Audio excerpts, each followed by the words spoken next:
Jackie Boxberger's life was defined by running, but it ended in a way that nobody could have predicted. Not on a track, not even in a marathon, but deep in the wilds of Kenya. Born in 1949 in the Vosges region of France, Boxberger was a natural athlete from the start. By the late 1960s, he was already competing with the best in the world, representing France in the 1500 meters at the Mexico City Olympics when he was just 19. Over the next 2 decades, he would become one of the most recognizable names in French athletics, a specialist in middle and long-distance events who could hold his own, whether on the track or on the roads. He won the European indoor title over 1500 meters in 1972, ran in 4 separate Olympic Games, and later transitioned into marathon running, claiming victories in major races, including the Paris Marathon. For French distance running, he was one of the greats, a figure who inspired a generation and carried the nation's colors with pride.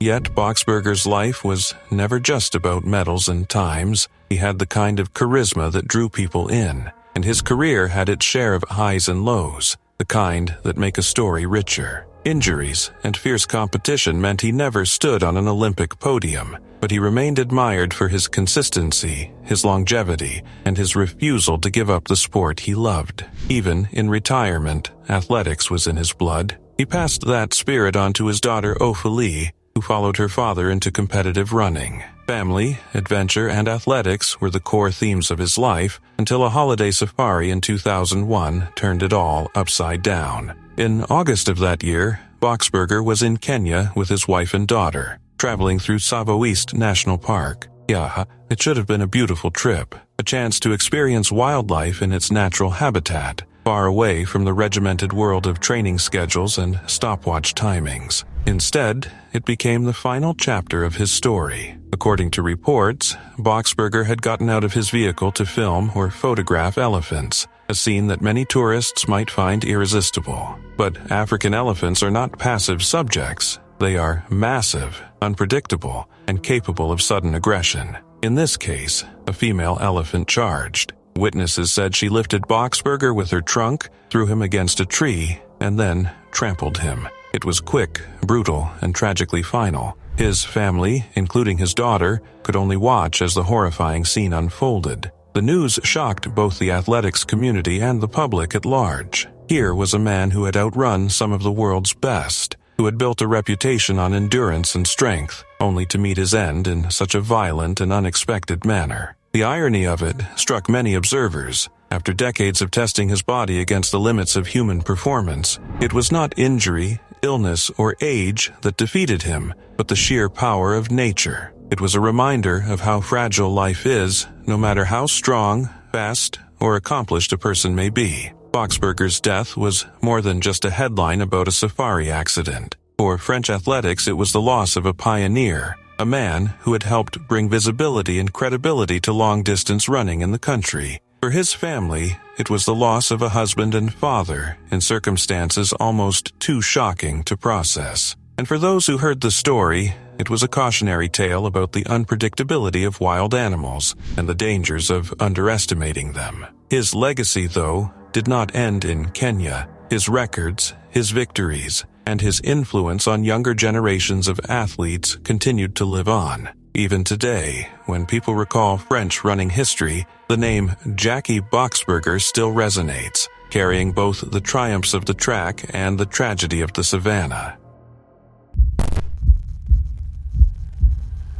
On May 30th, 1972, a sunny bank holiday meant Battersea Park Funfair in London was alive with excitement. Families poured in, children ran between stalls, and the park's crown jewel, the Big Dipper, drew in eager crowds. For years, this wooden roller coaster had been the main attraction, promising thrills, speed, and laughter. But that afternoon, what was meant to be an ordinary ride turned into one of the darkest moments in British amusement park history. As one of the coaster trains was being hauled up the first incline, the chain mechanism suddenly failed. Normally, a safety device called an anti-rollback ratchet would prevent the cars from sliding back down, but on this day it malfunctioned. In seconds, the train rolled backwards uncontrollably, gaining momentum until it collided with another car waiting in the station. The crash was devastating. 5 children lost their lives, and 13 others were left injured, some severely. In the midst of what had been a scene of holiday cheer, panic and grief took over. Emergency services rushed in, but the damage had already been done. The tragedy sparked national outrage and soul-searching about how such a preventable accident could occur in a place designed for joy. Investigations revealed multiple safety oversights, from aging equipment to poor maintenance practices. The Big Dipper never reopened, and within a few years, Battersea Park Funfair itself was shut down. The disaster is remembered today as the worst roller coaster accident in the United Kingdom, and it left a lasting mark on amusement ride safety standards. Beyond regulations and technical details, the incident also carried a powerful human reminder. Behind the flashing lights and excitement of fun fairs, lives are placed in the hands of machinery and those responsible for its upkeep. The Battersea Park disaster stands as a sobering lesson that entertainment should never come at the expense of safety, and it remains an event that shaped how rides across the country and the world are designed, inspected, and trusted.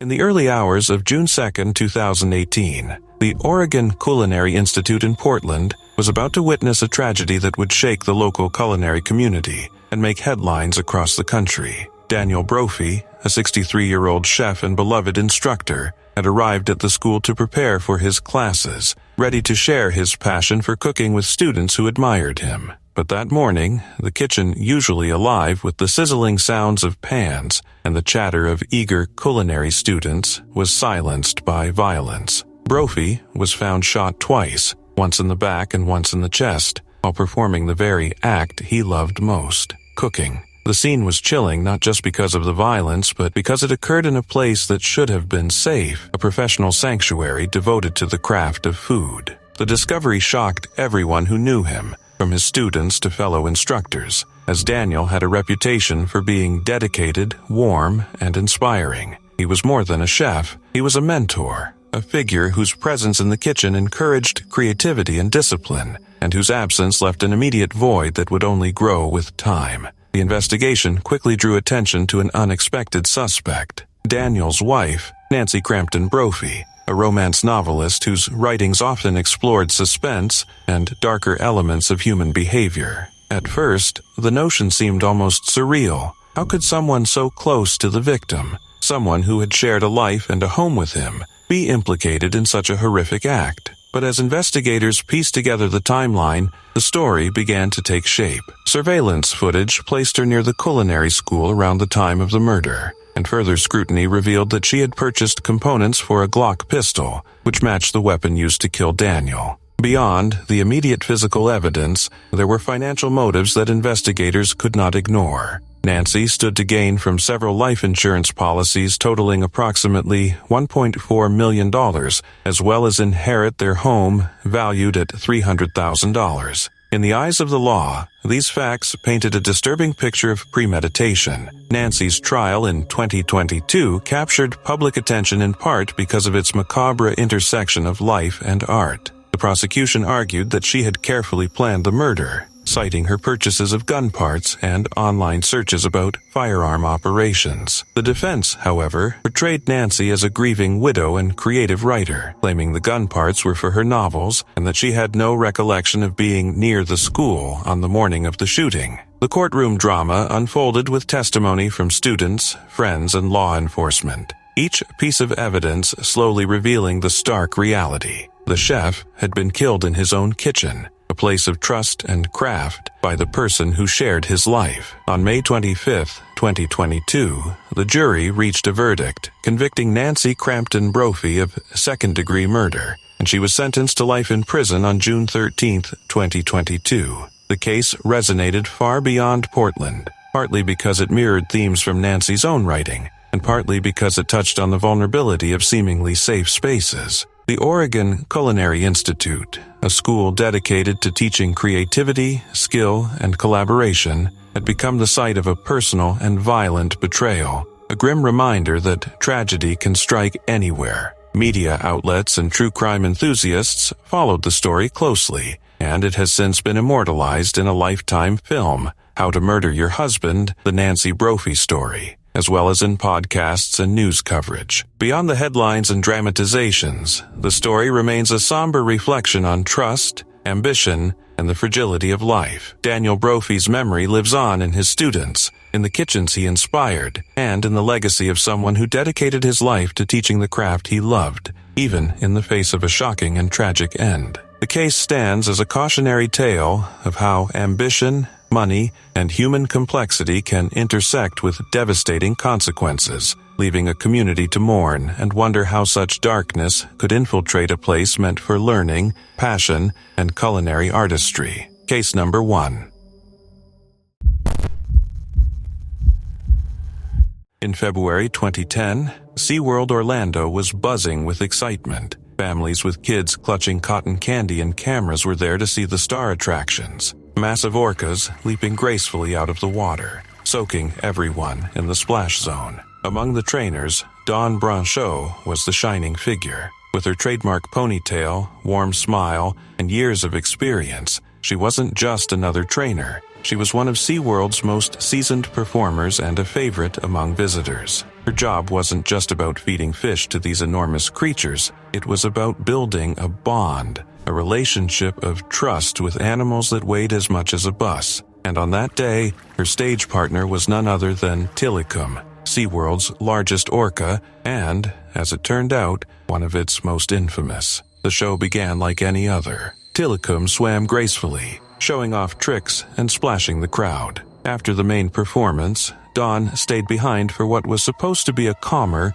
more intimate moment called Dine with Shamu. Here, guests could watch trainers interact with the whales while enjoying their meals. Dawn leaned over, rubbing Tilikum's head, guiding him through gentle behaviors. It was routine, almost second nature to her. But within seconds, routine turned into chaos. Tilikum lunged and grabbed her. Some witnesses claimed by her ponytail, others by her arm or shoulder, but the result was the same. He pulled her into the water with terrifying force, and what followed was a horrifying struggle witnessed by guests, staff, and even children. Trainers scrambled, throwing nets and attempting to distract him, but the sheer size and power of the animal made rescue impossible. Tilikum dove, resurfaced, and thrashed about, holding Dawn beneath the water again and again. By the time SeaWorld staff managed to move him into a smaller medical pool and retrieve her body, it was too late. Dawn had suffered drowning and catastrophic injuries,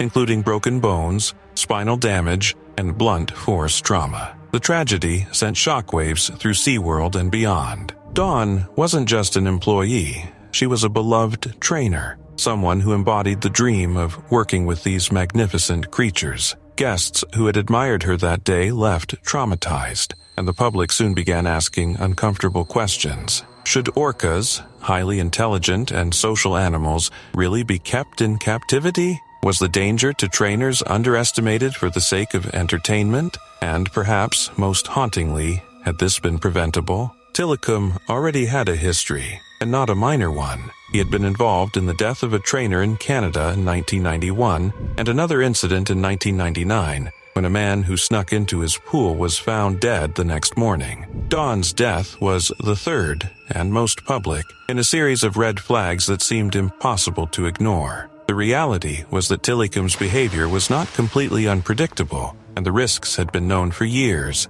Yet, shows continued because he was also one of the most valuable whales in the park. His massive size and commanding presence made him a crowd favorite, but that same size was what made him nearly impossible to control once he decided to act on his own terms. In the aftermath, SeaWorld made sweeping changes. Trainers no longer performed water stunts alongside orcas, and new safety protocols were introduced. But the impact went far beyond one company's policy adjustments. Dawn's death became the catalyst for a much larger conversation about the ethics of keeping orcas in captivity. Documentaries like Blackfish took her story and Tilikum's history and presented them to the world, igniting outrage, protests, and calls for reform. Public sentiment began to shift, attendance at marine parks dropped, and even legislation was proposed to ban orca breeding programs. For Dawn's family, friends, and colleagues, the loss was deeply personal and devastating. For SeaWorld, It was transformative, forcing them to change how they operated and eventually leading to the decision to phase out orca shows altogether. For the world, it was a sobering reminder of the raw power of nature and the ethical dilemmas of trying to bend it to human entertainment. Dawn Brancheau's legacy lives on, not only as a gifted trainer who loved her animals, but as a symbol of why respect for the wild should always come before spectacle.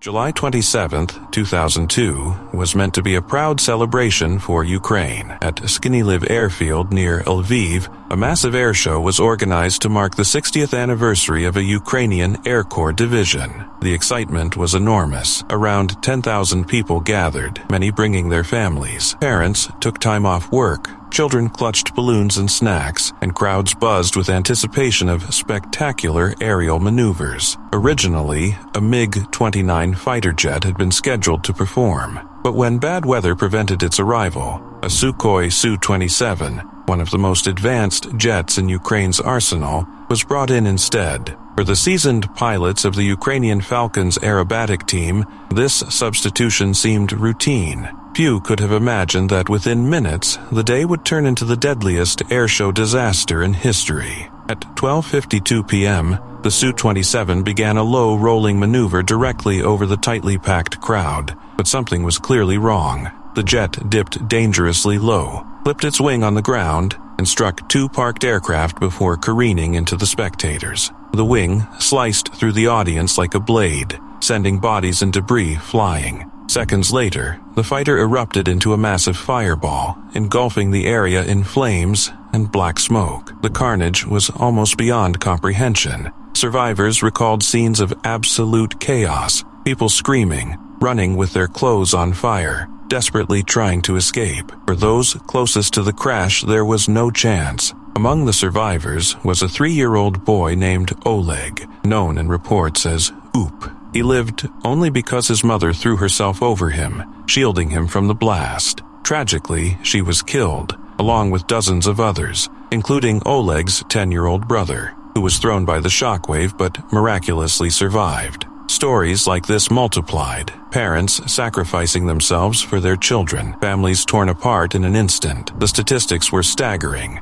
77 people killed, 28 of them children, more than 250 others injured. The destruction was so complete that rescuers described the aftermath with one chilling word: biomass. Many victims were impossible to identify. Ukraine declared a national day of mourning, but grief quickly gave way to anger. As investigations unfolded, attention turned to accountability. Both pilots had ejected and survived. Criminal charges were filed against 10 people connected to the show's organization. In the end, primary pilot Volodymyr Toponar was sentenced to 14 years in prison, while his co-pilot, Yuri Yegorov, received 8 years. Several officers were also punished, though higher-ranking generals and commanders of the Air Force were acquitted. Toponar, a veteran with 27 years of flying experience, insisted that his engines lost power during the maneuver, something he could not control. But prosecutors argued the pilots had been pressured into dangerous stunts directly above the crowd without adequate preparation or training.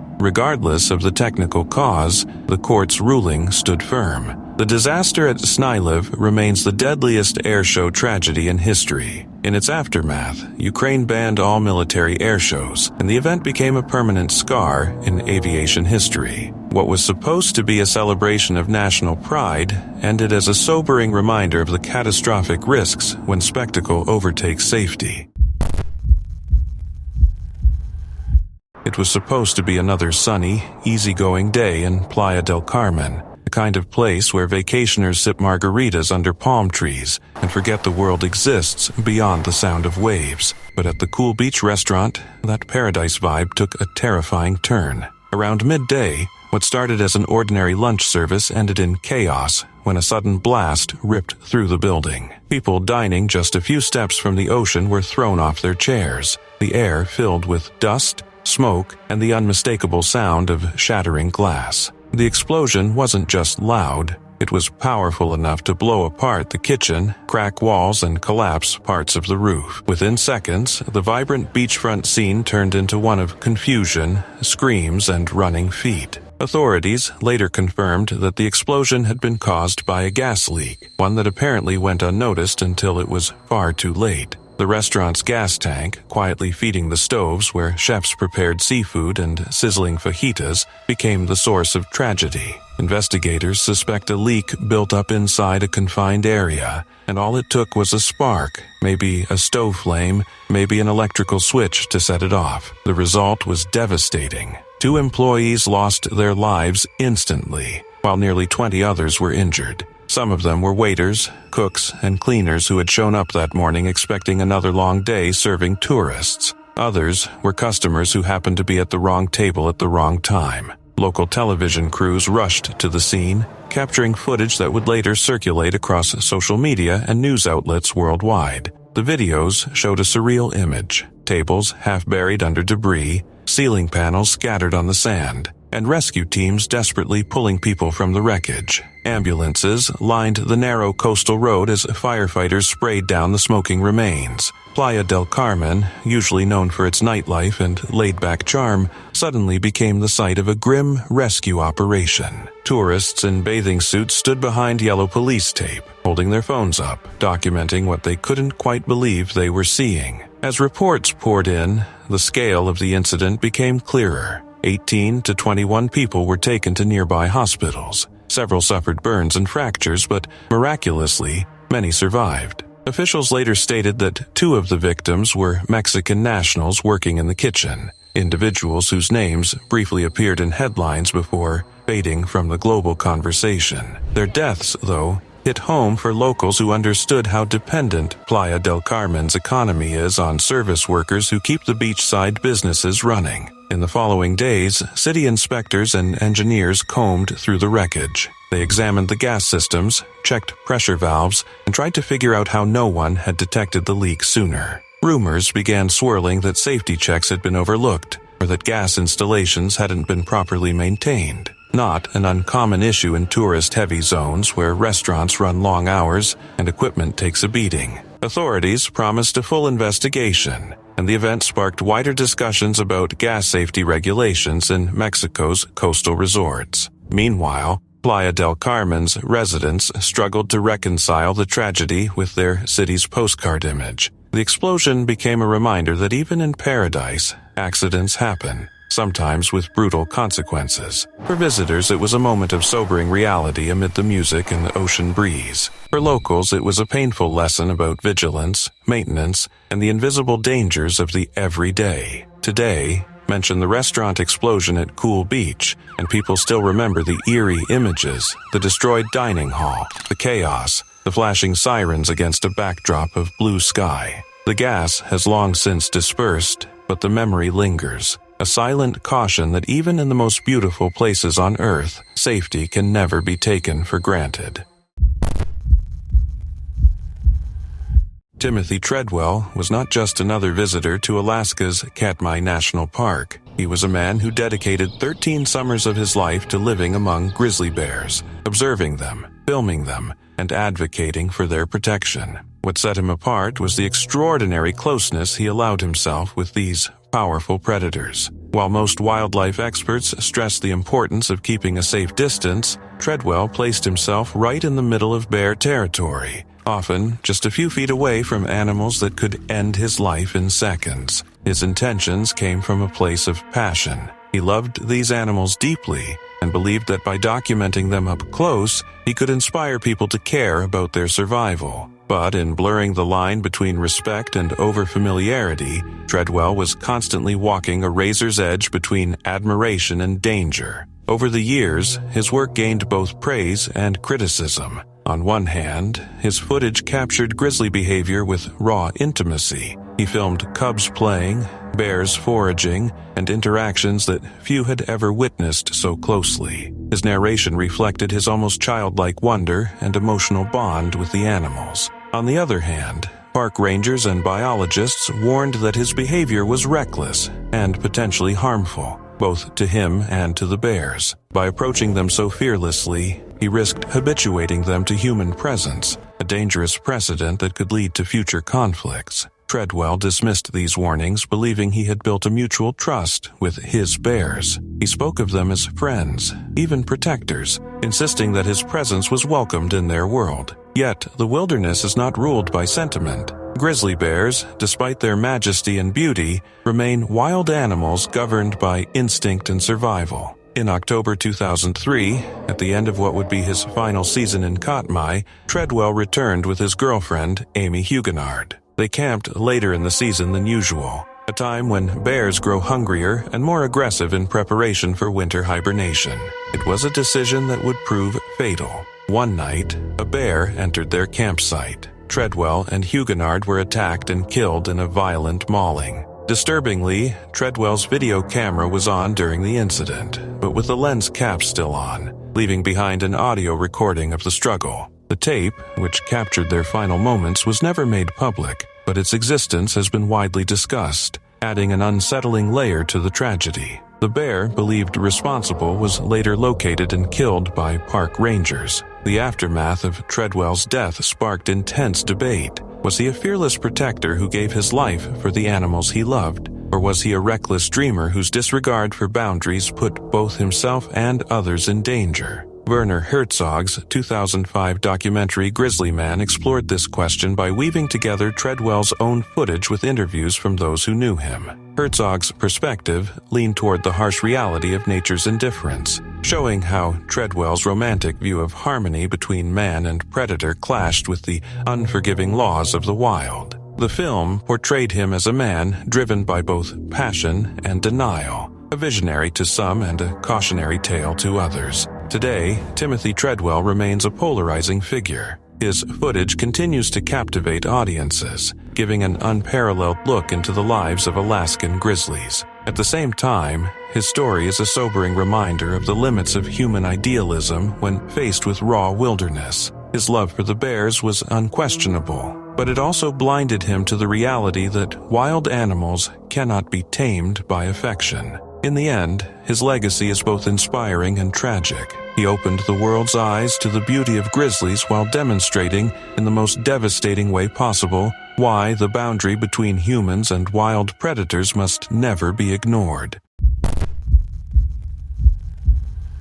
In the summer of 1930, Krug Park in Omaha, Nebraska, was a popular gathering place for families and thrill seekers. The centerpiece of the park was the Big Dipper, a wooden roller coaster that promised speed, excitement, and the kind of nervous laughter that only a steep drop could inspire. But on July 24th, the ride took a tragic turn that would leave a permanent mark on the city's history. That afternoon, a train of coaster cars was climbing the first hill, as it had done countless times before. Riders were anticipating the rush of the upcoming descent when, without warning, the train derailed near the top. The cars broke free and plummeted down the track, colliding with one another in a violent chain reaction. What began as an ordinary amusement park ride ended in catastrophe. 4 people were killed in the accident, and approximately 17 others sustained serious injuries. The shock was immediate and far-reaching. The Big Dipper crash quickly became front-page news, not just in Omaha but across the country. Amusement rides, once viewed as safe escapes from daily life, were suddenly questioned. For the victims' families and those who survived, the day became a defining moment of grief and loss. City officials acted quickly. Within weeks, Omaha's city council passed an ordinance banning roller coasters within city limits, a law that would remain in place for decades. The ban reflected both the fear and anger felt by the community in the wake of the tragedy. Krug Park itself never regained its former popularity. Once a place of laughter and leisure, it slowly declined, the memory of the Big Dipper accident overshadowing its attractions. The 1930 incident remains one of the deadliest roller coaster accidents in American history. Beyond the numbers, it underscored the risks inherent in amusement rides and the responsibility of operators to maintain safety. For Omaha, the Big Dipper became more than just a ride. It became a symbol of how quickly joy can turn into disaster, and how a single tragic event can reshape the future of an entire community.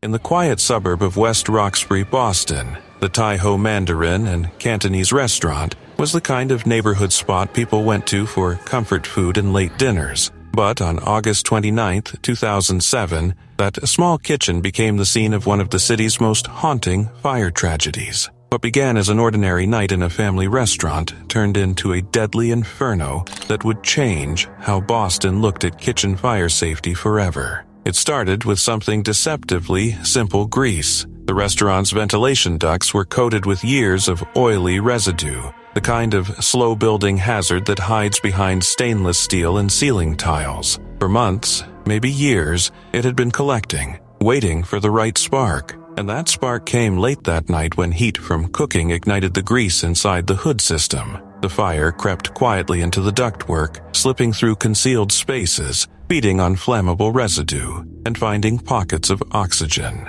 For over an hour, it smoldered out of sight, turning the restaurant into a ticking time bomb. When Boston Fire Department crews arrived, the fire looked manageable from the outside. Smoke was visible, but nothing screamed catastrophe. Firefighters Paul Cahill and Warren Payne were among the first to enter, seasoned veterans who had faced plenty of tough calls before. But what they didn't know was that the blaze wasn't in the kitchen. It was above it, hidden in a double ceiling where grease-lined ducts ran like fuel lines. The air was hot, visibility poor, and oxygen levels unstable. Then, in an instant, the fragile balance broke. The moment fresh air rushed into the ceiling void, the smoldering fire found its breath. In a flash, heat, flame, and pressure erupted in a violent backdraft. The explosion tore through the restaurant, blasting flames and smoke across the structure. Crews inside were thrown into confusion. Radios crackled with distress calls, and what had seemed like a routine fire turned into a desperate fight for survival. By the time the chaos subsided, 2 firefighters, Cahill and Payne, were gone. Both men died in the line of duty, victims of a hidden blaze and an avoidable buildup of grease and neglect. In the aftermath, investigators pieced together a grim story.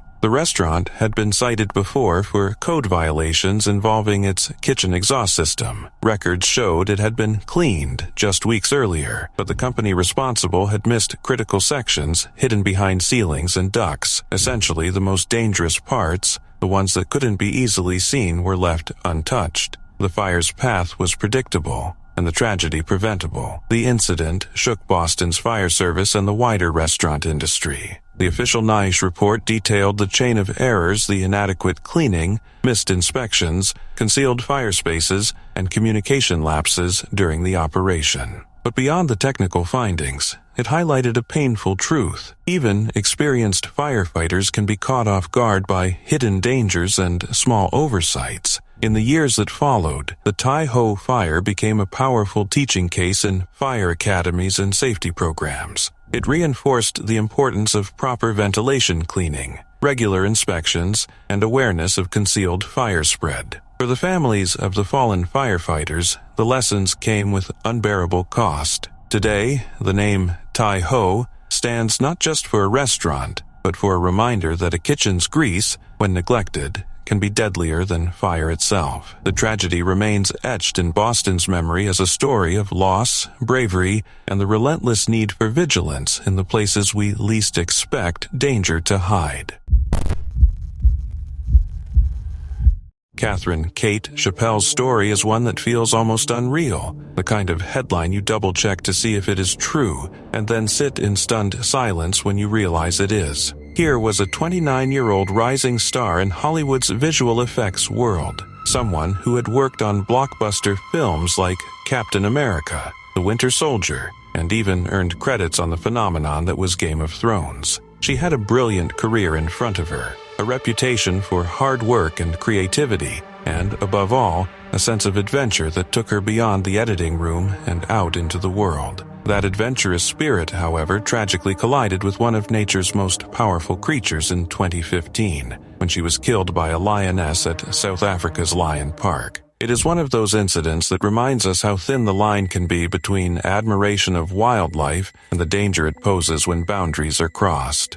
On June 1, 2015, Chappelle was touring the Lion Park just outside Johannesburg. It was not her first trip to South Africa, as her friends and family said she was passionate about conservation and deeply interested in wildlife, which made the safari an experience that fit her personality perfectly. But safaris come with rules, and one of the most important is deceptively simple. Keep the windows up. The park has signs everywhere. The guides repeat it to every visitor, and the rule exists for the very reason you might expect, because lions are not fluffy cats lounging in the sun. They are apex predators that can strike in a split second. Unfortunately, in a moment that proved fatal, Chappelle rolled down her window to take photos of the animals. Within seconds, a 9-year-old lioness lunged at the opening, sinking her teeth into Chappelle and delivering a wound so severe that she could not be saved, despite the desperate efforts of park staff and paramedics. What followed was a swirl of shock,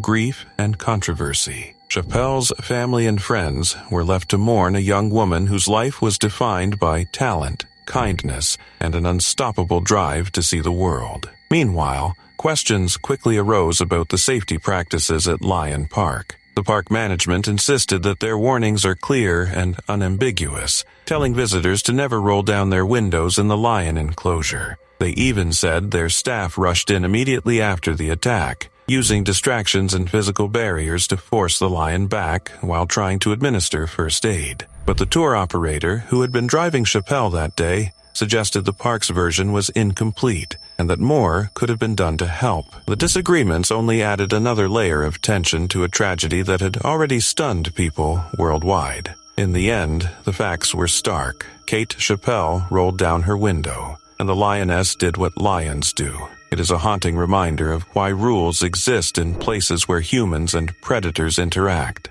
Unlike the safety of a film set, where Chappelle had spent much of her career conjuring illusions of danger through visual effects, the threat she faced that day was all too real and impossible to edit away. And perhaps the cruelest irony is that she was not someone who treated wildlife carelessly. She had come to South Africa not just as a tourist, but as someone genuinely invested in conservation and fighting poaching. Her intentions were good, her passion genuine, but a single choice in the wrong setting proved fatal. Chappelle's death still resonates because it symbolizes both the allure and the peril of the wild. Safaris offer people the thrill of being close to magnificent animals, but they also demand respect for the rules that separate wonder from disaster. For Kate, whose work brought dragons and battlefields to life on screen, her final chapter was written by nature itself, swift, brutal, and unforgettable. And while her story is heartbreaking, it also serves as a sobering lesson.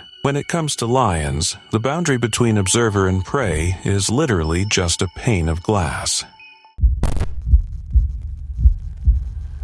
On September 16, 2011, what started as a thrilling day of high-speed aviation turned into one of the darkest moments in airshow history. The setting was Reno Stead Airport in Nevada, home of the famous Reno air races. These races are often described as the world's fastest motorsport, where pilots push themselves and their machines to the absolute limit. Each year, crowds gathered to witness highly skilled aviators maneuver warbirds and racing aircraft at breathtaking speeds, sometimes just a few meters above the ground. Imagine cars speeding at 200 miles per hour in NASCAR, except in the sky, with machines capable of flying faster than 800 kilometers per hour. That's the intensity of Reno. On that fateful day, one particular plane drew the crowd's attention, a North American P-51 Mustang, a legendary World War II fighter jet nicknamed the Galloping Ghost. This wasn't just a museum piece, it had been heavily modified to race at maximum speed. Under its controls was 74-year-old Jimmy Leeward, a seasoned Hollywood stunt pilot and air racer with more than 13,000 hours of flying experience. He wasn't just familiar with planes, he lived and breathed them. Over the years, he'd earned permits for multiple aircraft types, including experimental models. To the thousands of fans watching, Leeward represented the heart of Reno: courage, speed, and skill. That afternoon, Leeward was among the top 3 pilots competing. The crowd was buzzing with excitement as the aircraft thundered past the stands in tight formation. But then, in an instant, everything changed. After executing a high-speed turn near the spectator area, Leeward's Mustang suddenly pitched upward at an almost vertical angle. For a brief moment, the plane disappeared against the clouds, and onlookers thought it might be part of the maneuver. But seconds later, horror unfolded. The galloping ghost rolled inverted and then dropped into a violent nosedive. Traveling at nearly 640 kilometers per hour, it plummeted directly toward the packed grandstands. The crowd barely had time to register what was happening. There was no chance to react or run. In a heartbeat, the P-51 slammed into the spectator area with catastrophic force. The impact was devastating. The sheer speed of the crash meant that everything within several dozen meters was obliterated instantly. Debris, parts of the plane, and tragically people. Survivors recalled the deafening sound, followed by clouds of dust and the sickening silence that comes after disaster,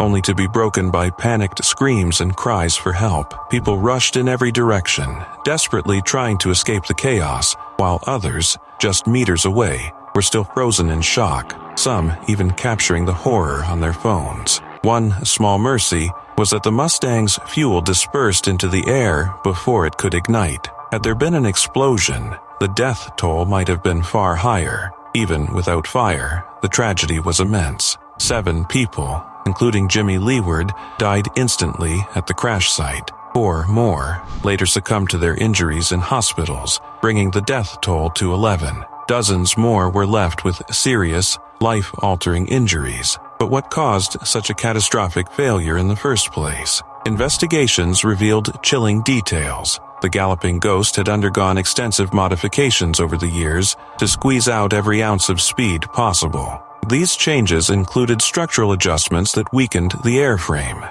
Even worse, some of the fasteners and components inside the plane hadn't been replaced for over 25 years. During the race, as Leeward pushed the Mustang to its limits, the stresses on the aircraft became unbearable. In the middle of that high G turn near the stands, critical components failed. The aircraft began to deform, and ultimately control was lost. The Reno air races had seen crashes before. It's a dangerous sport by nature, but nothing on this scale. The 2011 disaster remains the deadliest tragedy in the event's history, and one of the darkest days in airshow culture worldwide. What was supposed to be a celebration of speed and aviation turned into a reminder of just how unforgiving the sky can be.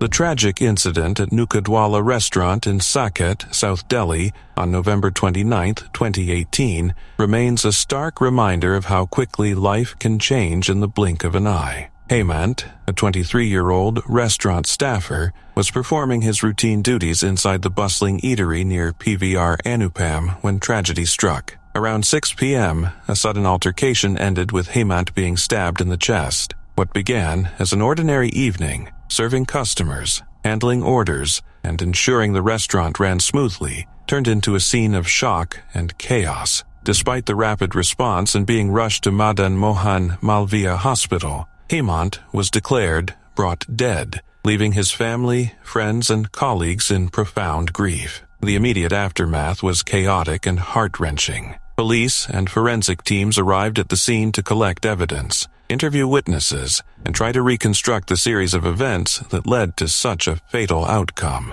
Early reports were conflicting, with some suggesting an accident or personal dispute, while Hemant's family suspected deliberate foul play. The possibility that someone from within the restaurant might have been involved only intensified the grief and confusion surrounding the incident. For Hemant's family, every unanswered question and unclear motive deepened the pain of an already devastating loss. The restaurant itself, usually a place of community and casual gatherings, became a site of tragedy. Staff members were left traumatized, customers shocked, and the entire neighborhood reminded of the fragility of life in unexpected circumstances. The presence of CCTV cameras in the area added a critical dimension to the investigation, as footage could potentially reveal the truth behind the fatal stabbing. Hemant's brother, Jugnu, voiced hope that the recordings would uncover what had truly happened, emphasizing the desperate need for justice and clarity. Meanwhile, authorities meticulously examined witness testimonies,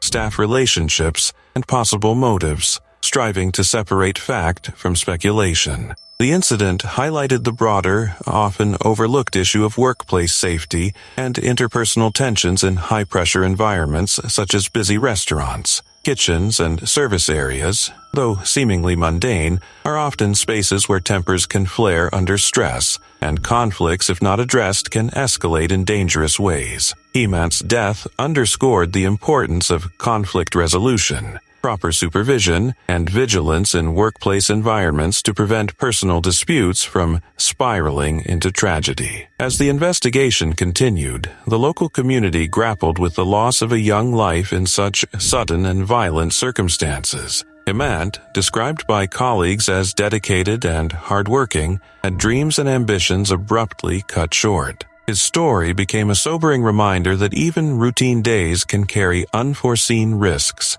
and that safety, awareness, and compassion in workplaces are essential. The restaurant, once a hub of activity and laughter, now carries the weight of memory, grief, and unanswered questions. Hemant's death is more than a news headline. It is a human tragedy that reverberates beyond the confines of a single restaurant. It calls attention to the urgent need for security, empathy, and responsible behavior in everyday environments. While authorities worked to deliver justice, those who knew Hemant were left to mourn, reflect, and find ways to honor his memory. In the end, the story is a stark, somber reminder of life's unpredictability and the imperative to safeguard human dignity, even in the most ordinary settings.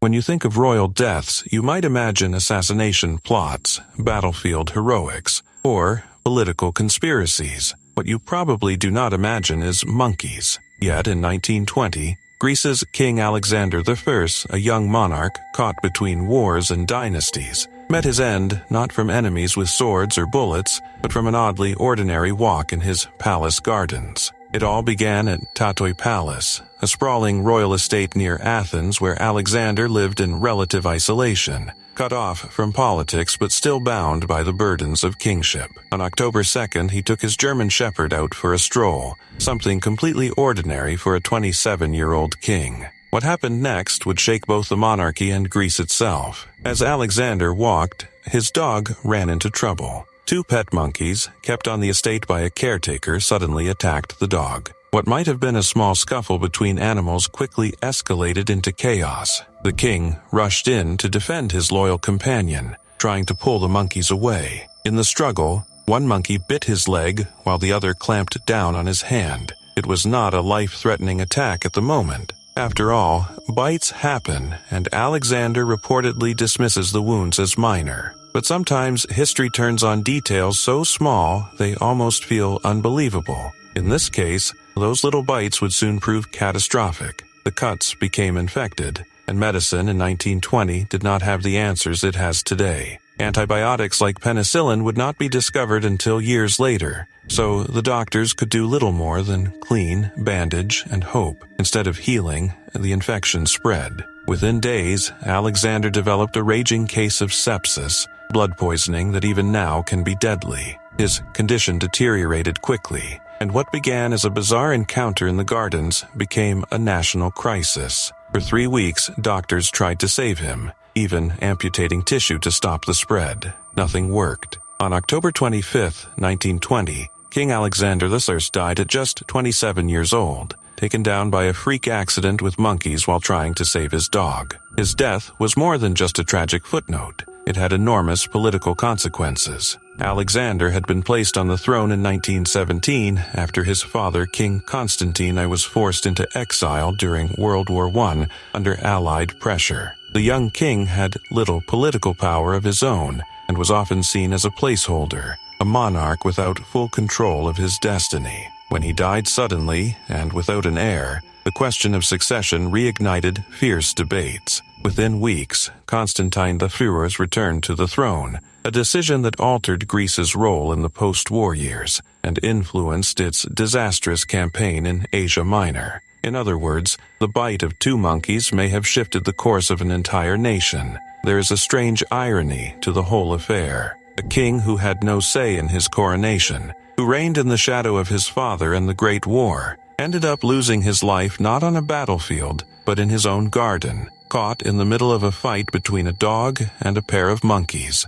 Historians often call it one of the most bizarre deaths in royal history, and it is hard to argue otherwise. It reads almost like dark satire, a reminder that for all their crowns and titles, kings are still human, vulnerable to the smallest accidents of life. Alexander's death is sometimes overshadowed by the political turbulence that followed, but it stands as a story equal parts tragic and absurd, a tale of loyalty to a dog, the dangers of underestimating small wounds, and the unpredictable turns of history. Imagine this. You're on a family vacation in the Florida Keys. The sun is shining, the water is sparkling, and you decide to do something unforgettable. Parasailing. It feels like the perfect memory in the making. But for one family, that dream turned into the most devastating nightmare imaginable. On May 30th, 2022, 33-year-old Supraja Alaparthi joined her young son and nephew for a parasailing adventure. They were on vacation, just trying to soak up every moment together. But the joy didn't last long. As they rose into the air, the weather suddenly shifted. Winds picked up, and according to investigators, the parasail was pegged, a dangerous situation where the parachute is completely controlled by the wind instead of the boat pulling it. That's when the unthinkable happened. The boat's captain, Daniel Couch, made a decision that still haunts this family today. Instead of safely bringing the parasail down, he cut the tow line, with Supraja, her son, and her nephew still attached. In seconds, they were no longer tethered to the boat. Instead, the massive parachute dragged them helplessly across the water until they smashed into a nearby bridge. Supraja didn't survive. Her son and nephew were badly injured, but lived to tell the tale. Her husband, Srinivasrao Alaparthi, remembers that moment with chilling clarity. He described the chaos and terror of watching everything unfold. It was terrifying and horrible, he told reporters. Imagine being right there, powerless, begging for someone to help your family. According to the family's attorney, Srinivas even grabbed the captain's leg, pleading with him to do something, only to be told, "Don't worry, the bridge will help." The bridge did not help. Captain Couch was later charged with manslaughter and multiple boating violations, though he has pleaded not guilty. But for Supraja's family, no legal battle could ever undo what happened that day. The Alaparthis have since filed a lawsuit against the captain, his colleague, the boat company, and the marina. Their claim that this entire tragedy could and should have been prevented. Attorneys argue that the company ignored weather warnings, failed to provide basic safety equipment like proper life jackets, and didn't follow standard procedures to bring the parasail down safely. In other words, what should have been a fun family memory turned into a disaster because of one failure after another. Their attorney, Pedro Acharte, put it bluntly. There were so many opportunities for them to stop this from happening, but yet there's failure after failure after failure. Now, the family is using their grief to try to save others. They want stricter rules in place for the parasailing industry, more safety checks, better equipment, and accountability when operators cut corners. Acharte warns vacationers not to simply trust flashy websites or glowing reviews. Instead, he says, ask questions. What are your policies? What's your procedure? What safety equipment do you have? If it doesn't feel right, don't go. A year later, Srinivas says his only wish is that no other family ever goes through what his did. He summed it up with words we should all remember before chasing adventure. Having fun is not worth the cost of life. There should be enough safety measures, otherwise they will end up in a miserable situation. This heartbreaking story is a reminder that behind every thrill-seeking adventure, safety should always come first. The 2023 Chinese hot pot restaurant explosion in Yinchuan, Ningxia, was one of those moments where a normal evening turned into a scene of unimaginable horror within seconds. It happened on June 21st, just as the dinner rush began at the Fuyang Barbecue Restaurant, a popular local spot where families, co-workers, and friends gathered to enjoy grilled meat and steaming hot pot. Everything seemed ordinary. The chatter of customers, the smell of roasted spices, and the clatter of chopsticks. But beneath that warmth and laughter, danger was quietly building in the kitchen, a slow, invisible leak of liquefied petroleum gas, LPG, that would soon tear the restaurant apart. According to reports, staff members had noticed the faint smell of gas about an hour before the explosion. It was the kind of scent people usually brush off, thinking it's probably nothing. But this time, it was everything. One employee, trying to be helpful, went to replace a faulty gas valve, hoping to fix the problem quickly. Instead, that single act, just one twist too many,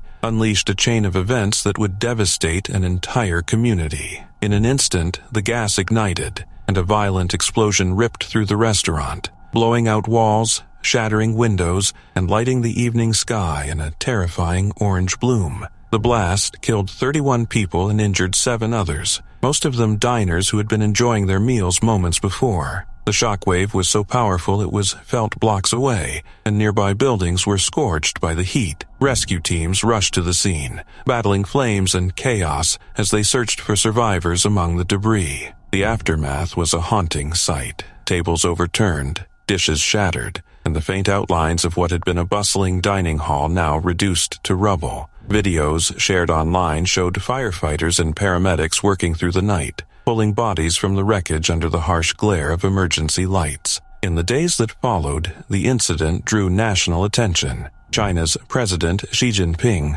called for an immediate investigation and urged local governments to strengthen safety inspections across all public venues. Authorities quickly detained the restaurant's owner, shareholders, and several staff members. It was a grim reminder that even a small oversight, a neglected valve, an uninspected pipe can lead to catastrophic consequences when safety takes a back seat to convenience. The Yinchuan tragedy exposed how fragile routine can be when something as simple as a gas leak goes unnoticed or unaddressed. What made the story even more painful was the timing. The explosion occurred just one day before the Dragon Boat Festival, one of China's most beloved holidays. Many victims were out celebrating early with friends and family, never expecting their joyful night out to end in tragedy. The city mourned deeply, holding vigils and laying flowers outside the burned remains of the restaurant. Social media was flooded with messages of grief and anger, demanding accountability and stricter safety checks for eateries nationwide. In the end, the Yinchuan explosion wasn't just another headline, it was a brutal wake-up call about how fragile public safety can be. The restaurant had been a place of comfort and laughter, a spot where people gathered to share stories over food, yet within seconds that comfort turned into catastrophe. It showed that while hot pots and barbecue flames can bring warmth and togetherness, they can also turn deadly when mishandled. The tragedy carved itself into collective memory, not only for its sheer devastation, but also for the haunting realization that it could have been prevented.